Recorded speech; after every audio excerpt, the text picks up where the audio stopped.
اور مختلف طاقتیں مل کر مسلمان قوم کو، مسلمان ملت کو مٹانے کی اور نیست نابود کرنے کی کوششیں کر رہی ہیں۔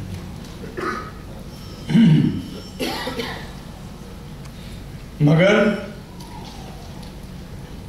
جس قدر مسلمانوں پر ظلم ہو رہے ہیں، ستایا جا رہا ہے، تذلیل اور تحقیر کی جا رہی ہے،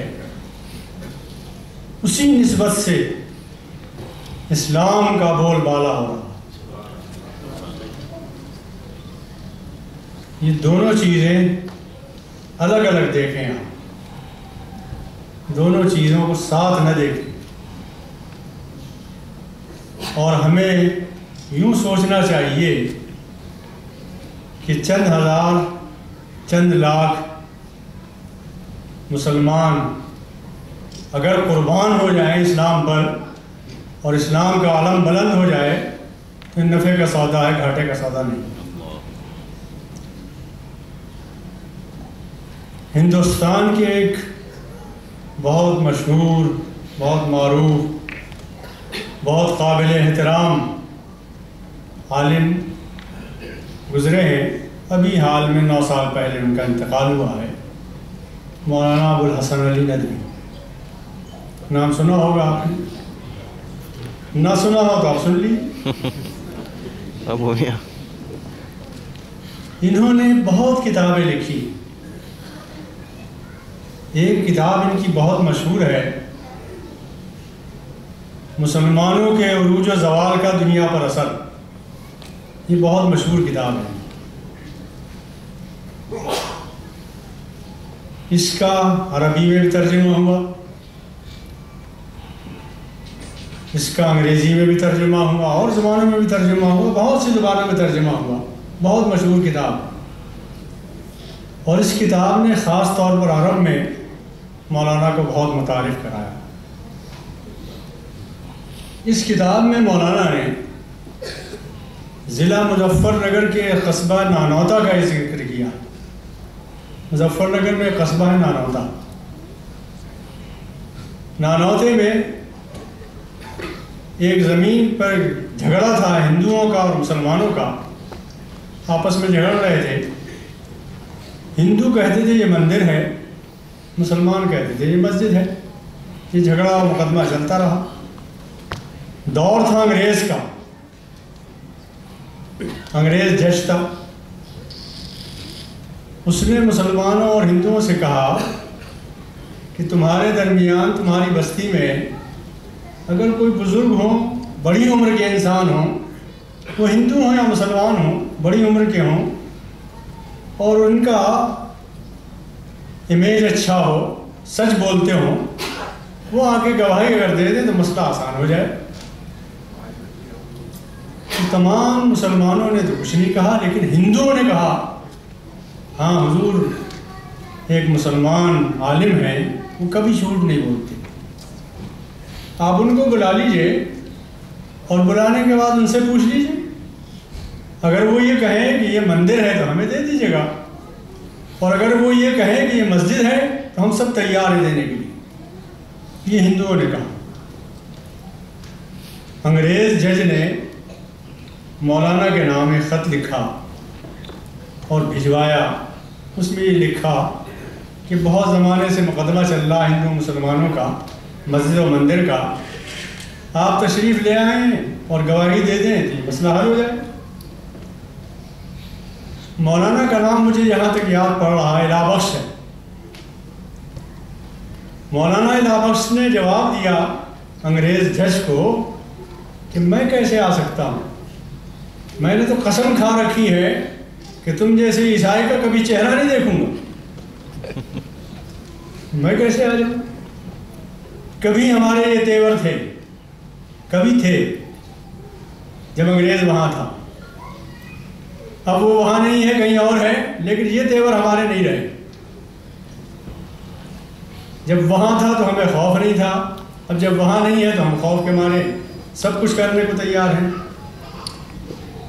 بے کسی و بے بسی کا عالم ہے۔ خیر، بہرحال انگریز نے انہیں جواب لکھا جج نے کہ مولانا آپ تشریف تو لے آئیے، میرا چہرہ نہ دیکھنے کی آپ نے قسم کھا رکھی ہے، تو آپ میری طرف پیٹ کر کے گواہی دے دیجیے گا، گواہی دے دیں گے تو یہ مسئلہ حل ہو جائے گا۔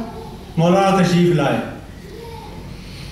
اور واقعتاً انگریز جج کی طرف پیٹ کر کے انہوں نے گواہی دی، اور گواہی یہ دی کہ یہ مسلمان ذرا زبر ہیں اور ہندو کمزور ہیں۔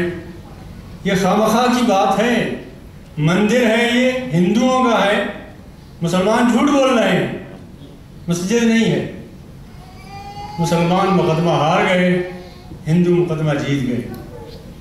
ظاہر ہے کہ مسلمانوں کو غم ہونا ہی چاہیے تھا، فکر ہونی چاہیے تھی۔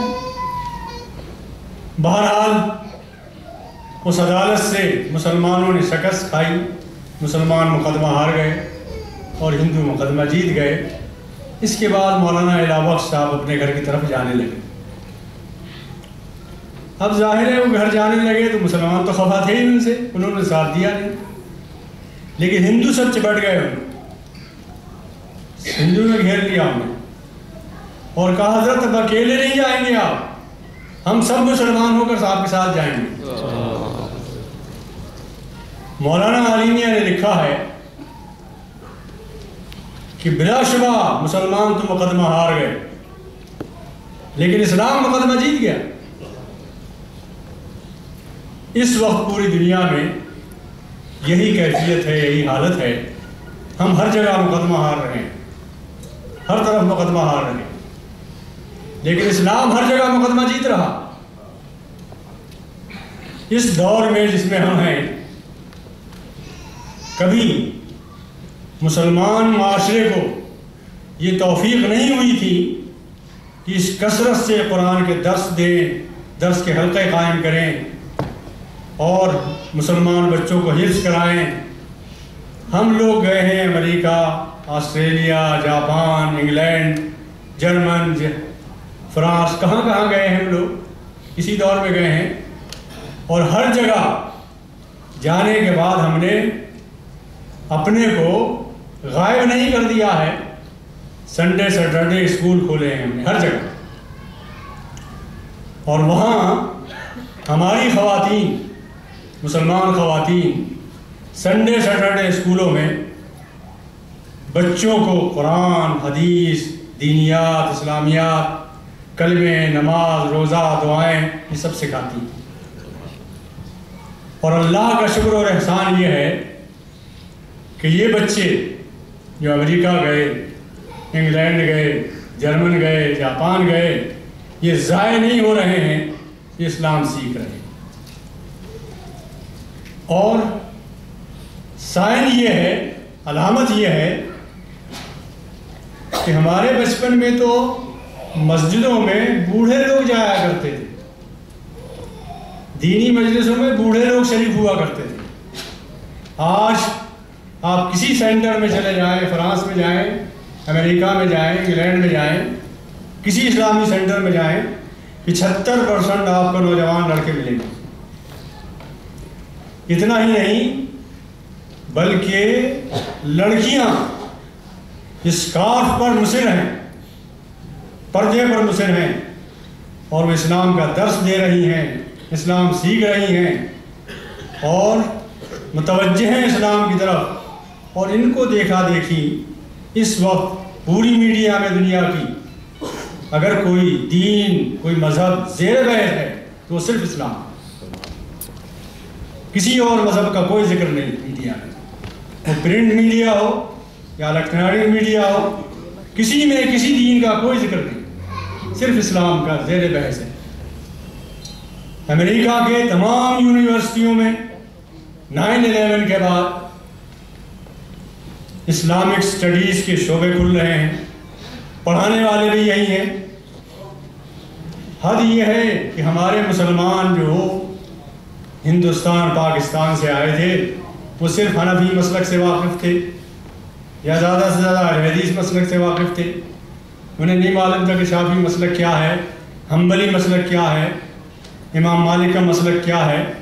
لیکن ان یونیورسٹیوں میں یہ لوگ مسلمانوں کو بتا رہے ہیں کتنے مسالک بھی ہوتے ہیں، شافعی یہ ہیں، حنفی یہ ہیں، مالکی یہ ہیں، یہ پڑھایا جا رہا ہے۔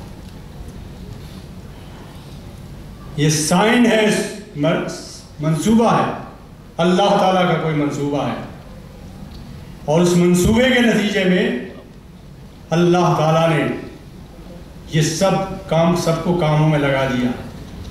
پھر آپ دیکھیں، ہندوستان ہو، پاکستان ہو، افغانستان ہو، ترکستان ہو، انگلینڈ ہو، جاپان ہو، جرمن ہو، کسی دین کی طرف اگر رغبت ہے لوگوں کی، قبول کر رہے ہیں کسی دین کو، تو وہ صرف اسلام قبول کیا جا رہا ہر طرف۔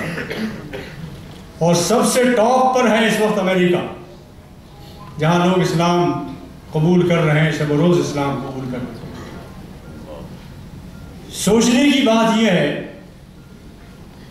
کہ اللہ کے رسول محمد صلی اللہ علیہ وسلم نے فرمایا تھا کہ مسلمانوں، ایک ایسا وقت آنے والا ہے، ایک ایسا دور آنے والا ہے کہ روئے زمین کے جس چپے پر سورج چمکا ہے، وہاں کوئی کچا یا پکا گھر یا خیمہ ایسا نہیں رہے گا جہاں میرا کلمہ نہ پہنچ جائے۔ اور یہ دور وہی ہے، اللہ نے پہنچا دیا ہے آپ کے کلمے کو ہر جگہ۔ بلا شبہ ہم سست ہیں، غافل ہیں، کاہل ہیں، کام نہیں کر رہے ہیں۔ اللہ تعالیٰ نے یہود و نصارہ کی میڈیا کو حکم دیا کہ تم اپنی ٹیلی ویژن پر، ان مسلمانوں کے پاس وسائل ذرائع نہیں ہیں، تم اپنی ٹیلی ویژن پر ان کا تعارف کراؤ۔ چنانچہ ان کے ٹیلی ویژن 9/11 کے بعد صبح شام ہمارا تعارف کراتے رہے۔ انہوں نے کبھی عیسائی تذکرہ نہیں کیا، عیسائی عیسیٰ علیہ السلام کا اتنا تذکرہ نہیں کیا جتنا انہوں نے ہمارا تذکرہ کیا۔ اور رفع ذکر کا پہلا مرحلہ یہی ہوتا ہے۔ ہم پستی کی انتہا میں پہنچ گئے تھے، 450 سال ہماری پستی کو ہو گئے تھے، پستی کی انتہا کو پہنچ گئے تھے۔ اللہ تعالیٰ نے ہماری عروج کی ابتدا کی ہے انشاءاللہ۔ اس عروج کی ابتدا اور رفع ذکر کی ابتدا اسی طرح ہوئی ہے۔ آپ کو یاد ہے محمد صلی اللہ علیہ وسلم پر 27 رمضان کو غار حرا میں وحی نازل ہوئی۔ اس وحی کے نزول کے بعد جب پہلا سال آیا حج کا، تو حج کے پہلے سال کا واقعہ آپ نے پڑھا ہوگا، نہ پڑھا ہو تو آپ پڑھ لیجیے۔ مجھے افسوس ہے کہ نہیں پڑھا ہو، اگر نہ پڑھا ہے پڑھنا چاہیے، ہماری تاریخ ہے، اپنی تاریخ لازماً پڑھنا چاہیے۔ جو قوم، جو ملت اپنی تاریخ، ہماری تاریخ بہت گولڈن ہے، بہت سنہری ہے تاریخ، بہت عروج کی تاریخ ہے، تو اس تاریخ کو بھی پڑھیے۔ پہلا حج جب آیا مکے میں، تو ظاہر ہے کہ دور دور سے لوگ پورے حجاز سے حج کے لیے آئے۔ منا میں کسی کا خیمہ یہاں لگا ہے، کسی قبیلے کا یہاں لگا ہے، کسی قبیلے کا وہاں لگا ہے۔ محمد صلی اللہ علیہ وسلم کو نئی نئی نبوت ملی تھی، پہلا سال تھا، کیسے ممکن تھا اللہ کے رسول کے لیے کہ وہ خیمے میں جا کے اپنا تعارف کراتے؟ مشکل تھا، آسان تو نہیں تھا۔ پھر کون تعارف کرانے دیتا؟ لوگ رکاوٹیں ڈالتے۔